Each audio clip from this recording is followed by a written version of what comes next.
dhe flet votimet është përndarë me kohë për të gjitha qendrat e votimit.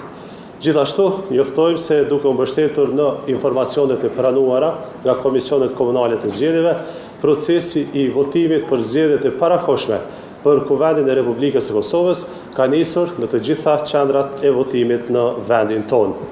Sot procesi i votimit zhvillohet në 949 qendra të votimit me gjithsejt 2550 vendvotime, prej të cilave 911 janë qendra me 2498 vendvotime për të mundësuar votimin në rregull dhe 38 qendra të tjera nga një për çdo komunë me 52 vendvotime për të mundësuar votimin me kusht.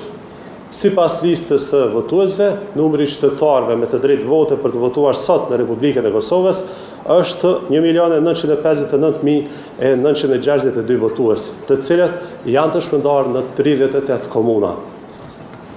Komisioni Qendror i Zgjedhjeve fton të gjithë qytetarët me të drejtë vote që do shfrytëzojnë të drejtën e tyre kushtetuese, pra të drejtën e votës.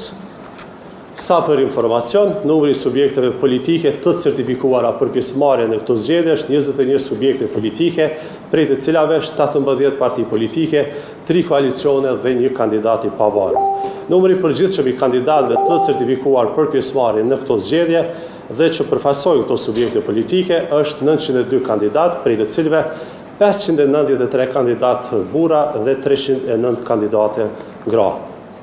Po ashtu, në këto orë të parë, pra të fillimit procesit të votimit, njoftojmë se përmes platformës elektronike qv.kqz.vis.ks.org, secili votues mund të kontrollojë me lehtësi se ku është qendra e tij për të votuar.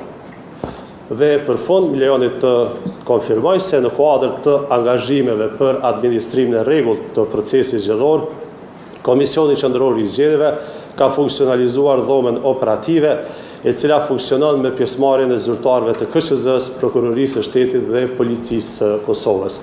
Përveç këtij mekanizmi, monitorohen zhvillimet gjatë ditës së votimit dhe sigurohet koordinimi institucional për trajtimin e çdo raportimi apo informacioni të pranuar në përputhje me përgjegjësitë e përcaktuara me ligj të secilit institucion.